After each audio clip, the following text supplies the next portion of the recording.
नमस्ते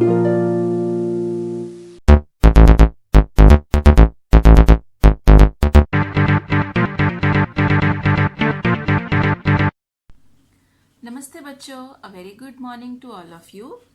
आज मैं आपको एक स्टोरी सुनाने जा रही हूँ, एक लड़के की जिसका नाम था चीकू। चीकू की माँ ने उसे बाजार से कुछ समोसे लाने को कहा।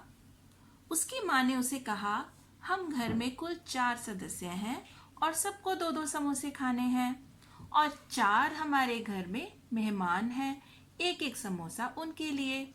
तो आप कुल ये समोसे मार्केट से ले आइए। अब आप सोचो बच्चों, आपके लिए ये प्रश्न है कि दुकानदार ने चीकू को कुल कितने समोसे दिए।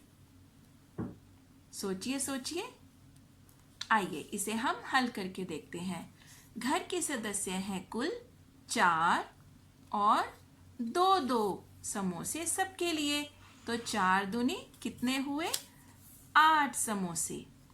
और मेहमान कितने आ रहे हैं बच्चों, 4, एक एक समोसा उनके लिए, तो कुल कितने समोसे हुए, कुल समोसे हुए 12। तो इसका अर्थ ये हुआ कि दुकानदार ने चीकू को कुल 12 समोसे दिए। तो आइए बच्चों, अब हम इस स्टोरी को एक दूसरे रूप में सुनते हैं। चीकू की माँ ने उसे बताया कि घर के सभी सदस्यों के लिए आपने 2-2 समोसे लाने हैं और 4 समोसे मेहमानों के लिए लाने हैं और आपने मार्केट से कुल 12 समोसे लेकर आने हैं। तो बताइए कि चीकू के घर के कुल सदस्यों की संख्या कितनी है, उसके परिवार में कुल कितने सदस्य हैं। तो अब हम इसे कैसे सॉल्व करेंगे बच्चों। ये हमें मालूम है कि सभी को 2 समोसे खाने हैं और 4 मेहमान हैं और कुल समोसे जो उसने दुकानदार से लिए वो 12 हैं। तो अब बच्चों, उसके जो परिवार के सदस्य हैं हमें नहीं पता कि वो कितने हैं, तो हम मान लेते हैं कि उसके परिवार के सदस्य हैं X। तो बच्चों, इसे अब हम एक सरल समीकरण के रूप में लिखने जा रहे हैं। तो सरल समीकरण ये देखिए, 2 into X 2x plus 4 is equal to 12 बराबर है 12।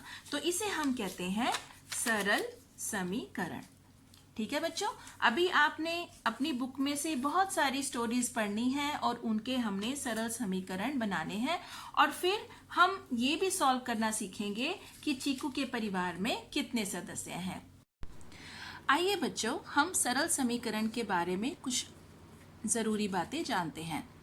सरल समीकरण, जिसे हम सिंपल इक्वेशंस भी कहते हैं, अभी अभी जो हमने एक इक्वेशन बनाई, जो सरल समीकरण बनाया, वह है 2x plus 4 is equal to 12, 2x plus 4 बराबर 12। ठीक है बच्चों, अब आप देख रहे हैं कि ये जो साइन है, इक्वल का जो साइन है, इसे हम हिंदी में समता का साइन या फिर इक्वलिटी का साइन या इज इक्वल टू भी हम बोल देते हैं।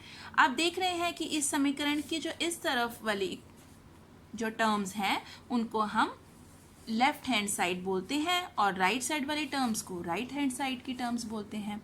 ठीक है बच्चों, अगर हमें किसी इक्वेशन में कुछ इस प्रकार का साइन या इस प्रकार का साइन दिखाई दे तो इसे हम समीकरण नहीं कहेंगे, यह समीकरण नहीं होता है। समीकरण वही होता है जिसमें समता या इक्वलिटी का साइन होता है। ठीक है बच्चों, थैंक यू।